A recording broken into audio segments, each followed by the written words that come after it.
Assalamualaikum warahmatullahi wabarakatuh. Pada kesempatan ini kita akan membahas secara ringkas tentang hukum tegangan Kirchhoff dan hukum arus Kirchhoff. Oke, kita langsung ke hukum tegangan Kirchhoff atau biasa disebut sebagai KVL. KVL ini kepanjangannya adalah Kirchhoff's Voltage Law. Nah, ini pernyataan singkat dari KVL adalah total tegangan pada suatu loop, ya. Loop ini bisa juga diartikan sebagai rangkaian tertutup, ya. Itu sama dengan 0. Atau sigma V sama dengan 0. Total tegangan pada rangkaian yang tertutup sama dengan 0. Kita contoh, tentukan arus I dan tegangan pada R1. Kita lihat, ini ada sumber tegangan harus mengalir dari kutub positif ke negatif. Maka I dari sini mengalir ke sini, mengalir sampai ke negatif lagi. Perhatikan bahwa di sini dia melewati R itu. Berarti ini positif negatif, dari positif ke negatif. Intinya gitu. Berarti ini positif negatif. Maka ini saya sebut sebagai tegangan pada R1 ya. VR1 dengan menggunakan hukum Ohm yaitu VR1 sama dengan I kali R1. Begitu juga dengan ini. I-nya dari sini ke sini, maka positif ke negatif. Ini saya sebut sebagai V pada R2. Baik, berikutnya kita lanjutkan. Pernyataan KVL adalah total tegangan pada rangkaian tertutup sama dengan 0. Ini kan rangkaian tertutup ya, maka kita bisa terapkan KVL. Sebelum kita lanjutkan, kita harus menggambar loopnya. Loop ada dua pilihan, apakah pertama searah jarum jam atau yang kedua berlawanan arah jarum jam. Biasanya di buku dan saya juga lebih suka menggunakan loop yang searah jarum jam. Maka saya akan buat loop seperti ini. Nah, sekarang kita lihat panah ini kita coba mulai analisis dari sini. Dia pertama kali menemui tanda negatif ya dari sumber tegangan. Maka kita tulis min 20 volt ya. Terus kemudian loopnya bergerak dari sini ke sini ya. Maka dia menemui pertama kali adalah tanda positif. Maka plus tegangan pada R1.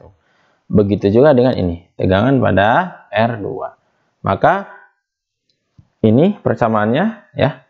Selanjutnya kita ini jabarkan dalam bentuk I kali R, ini juga sama. Ya, perhatikan bahwa tegangan Ohm di sini adalah V pada R1 dengan I kali R1 itu 2 ya. Atau 2I, ini dia. Begitu juga dengan R2, I kali 3 atau 3I. Nah, ini saya tambahkan 2 tambah 3 jadi 5I. Terus kemudian 20-nya saya pindah ruas menjadi plus ya, plus 20. Maka I sama dengan 20 per 5 ya. Artinya I-nya sebesar 4 ampere ya. Berikutnya kita cari tegangan pada R1 ya. Tadi kan udah ketemu tuh. I-nya 4, R1-nya 2. Jadi 4 kali 2 itu sama saja dengan 8 volt. Nah, itu. Jadi KVL mudah ya. Oke, berikutnya ini soal KVL yang berikutnya, tentukan arus I dan V0 pada rangkaian berikut. Ini rangkaian tertutup, maka kita bisa terapkan KVL. Karena kita bisa terapkan KVL, maka langsung saja kita buat loopnya ya. Nah, oke, ini jangan dilihat dulu, nanti membingungkan. Ini hanya soal ya. Ini soalnya, tapi jangan dilihat dulu ya. Fokus ke yang di loop. Oke ya, karena loop kita bisa terapkan KVL ya. Sekali lagi dijelaskan di sini. Sigma V sama dengan 0. Maka kita lihat, kita mulai dari sini. Dia pertama kali menemui tanda negatif. Berarti min 12. Terus ke sini dia loopnya kan dari sini positif negatif. Maka tegangan di sini adalah I ya kali 4 karena R-nya 4. Ya, terus kemudian di sini dia menemui positif dulu, maka 2V0 ya. Ini 2V0 ya, biar nggak bingung. Nah, ini dia ya, 2V0. Terus dia menemui loopnya tanda negatif dari 4 volt, maka min 4 ya. Kemudian dia ke sini ya, karena ini adalah R, maka otomatis kita selalu mengambil positif itu untuk yang pertama kali dia temui oleh ujung loopnya. Ini positif negatif ya, maka jadinya plus ya, karena yang bukan pertama kali itu positif. Plus I kali 6 atau 6I, ini dia. Baik, ini masih perlu perbaikan karena ini dinyatakan dalam V0, sedangkan ini ada I dan V0 itu dua variabel yang tidak diketahui, maka kita harus membuat menjadi satu variabel di sini menjadi I ya, supaya nanti kita bisa langsung pecahkan persoalan ini. Maka kalau kita lihat V0 itu kan ini nih, V0 itu kan hukum ohmnya I ya, yang melalui di sini I kan R-nya 6 ya. Tapi perhatikan ya, tapi dia, sorry ini kurang tepat kayaknya ya, bukan berlawanan arah, tapi dia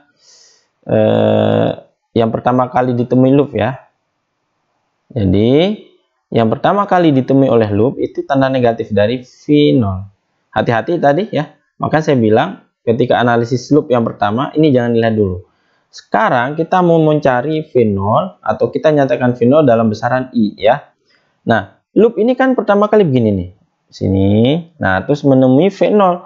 V0 ternyata yang ditemui itu tanda negatif yang pertama kali, maka V0 itu harus negatif ya. Maka V0 itu min 6I ya. Ini karena min ini dari itu. Dia pertama kali yang ditemukan tanda negatifnya oleh si loop tadi ya. Maka sekarang saya masukkan V0 itu ke persamaan persamaan loop yang di atas. Nah, ini saya ganti dengan min 6i ya. Maka ini menjadi min 12i ya. Min 12 ini tambah min 4 min 16. 4 tambah 6 10. Min 6 kali 2 min 12i. Ini jadi min 2 ya. Maka 16-nya saya pindah menjadi positif. Plus 16 ya. Jadi plus 16 per min 2. Sama dengan 8 ampere. Jadi arus yang mengalir min 8 ampere. Apa tanda negatif di sini adalah bahwa arah arus itu berlawanan dengan loop yang kita buat. Loopnya kan ke sini nih. Berarti arusnya berlawanan arah. Arusnya ke sini. Nah, jadi yang benar arusnya ke sini ya, bukan ini. Harusnya ke sini. Sesungguhnya seperti itu ya. Nah, begitu ya. Jadi itu tanda negatif, jangan bingung ya. Kemudian kita mencari tegangan V0. V0 itu ini kan. Nah, udah kita temukan I-nya.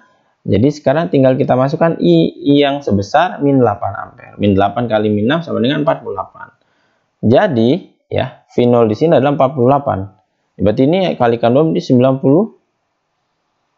96 volt ya, sangat besar. Jadi wajar arusnya ke sini karena ini tegangan tertinggi di sini ya. Oke, kita lanjut. Sekarang kita menuju ke hukum arus Kirchhoff atau KCL. Ini pernyataannya, jumlah arus yang masuk melalui simpul itu sama dengan jumlah arus yang keluar dari simpul tersebut. Nah, ini pernyataan matematisnya sigma I masuk sama dengan sigma I keluar. Nah, ini contoh ya. Saya punya arus, misalkan ini I1, ini I2, ini I3, ini I4, ini I5. Ini simpulnya nih, ya, ini simpul. Maka kalau kita lihat ini yang masuk menuju simpul itu yang mana ini? Ya, sedangkan yang keluar itu ini ya, I3 sampai 5. Maka persamaan KCL-nya menjadi ini ya. I1 plus I2 sama dengan I3 plus I4 plus I5. Oke. Kita akan lihat contoh rangkaian lain ya. Apakah semua rangkaian bisa diberikan atau diterapkan KCL? Nah, kita lihat. Ini ada suatu rangkaian seri ya. R1 R2 dihubungkan dengan VDC. Nah, perhatikan. Tidak ada percabangan arus ya. Ini kan arusnya harusnya begini nih. Ini ya, I terus ke sini, terus ke sini. Arusnya tidak bercabang sama sekali ya. Jadi, jika kita menemukan arus tidak ada percabangan, maka kita tidak bisa menerapkan KCL. Ini kuncinya, jadi harus diingat ini sangat penting ya. Ini tidak ada percabangan arus. Terus, saya punya rangkaian yang seperti ini. Nah, sekarang diparalelkan antara R1 dan R2. Perhatikan bahwa ini kan misalkan, ini kan positif ya, berarti arusnya mengalir I misalkan ya. Terus dia menemukan suatu simpul ya di sini. Kemudian dia akan terbagi. Ada yang ke sini ya, saya sebut sebagai I1, ada yang menuju R2, I2. Nah, maka di sini itu ada I masuk sama dengan I keluarnya sama dengan I1 plus I2. Wah, kira-kira begitu ya. Maka kalau kita melihat ini ya, ada percabangan arus ya. Ini percabangan arus, ini simpul ini.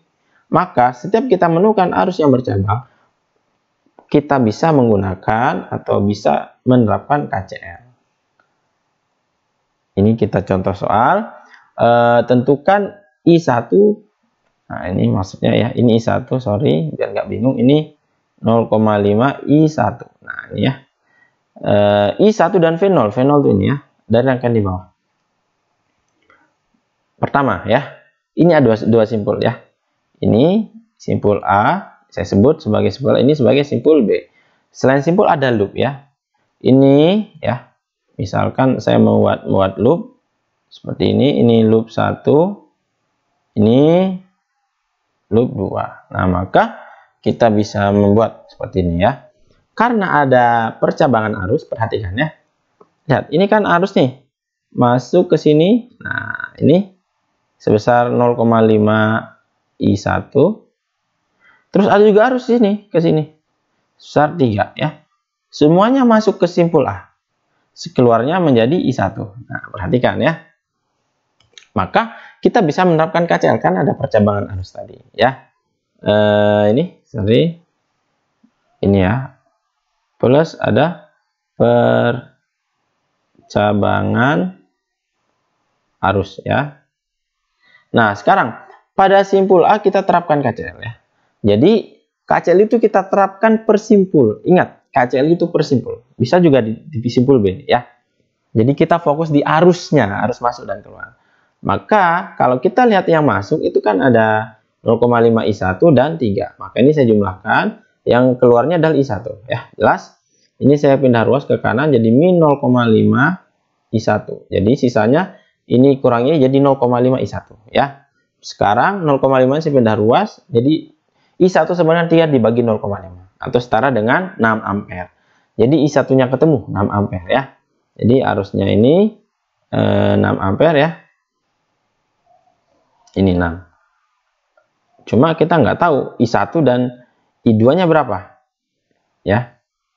Sorry, bukan I2, sorry. I1-nya berapa? Berarti tinggal kita tambahkan dengan 3. 6 tambah 3 adalah 9. Sorry, mohon maaf. Ini sorry, saya salah sebut. 0,5 I1, ini 3 ya. Ini 6 ya, benar ya. Oke, kita lanjut. V0. V0 ini tegangan melalui R4 ohm ini ya. Maka kita cukup terapkan hukum ohm ya. Hukum ohm. Maka hukum ohm adalah V0 sama dengan I kali R. Ya, di sini yang mengalir adalah I1. R-nya 4. I1 kali 4. I1-nya itu 6. Ya, 6 kali 4 sama dengan 24 volt. Jadi di sini besar tegangnya 24 volt. Oke, itu saja yang bisa saya sampaikan. Sekian, wassalamualaikum warahmatullahi wabarakatuh.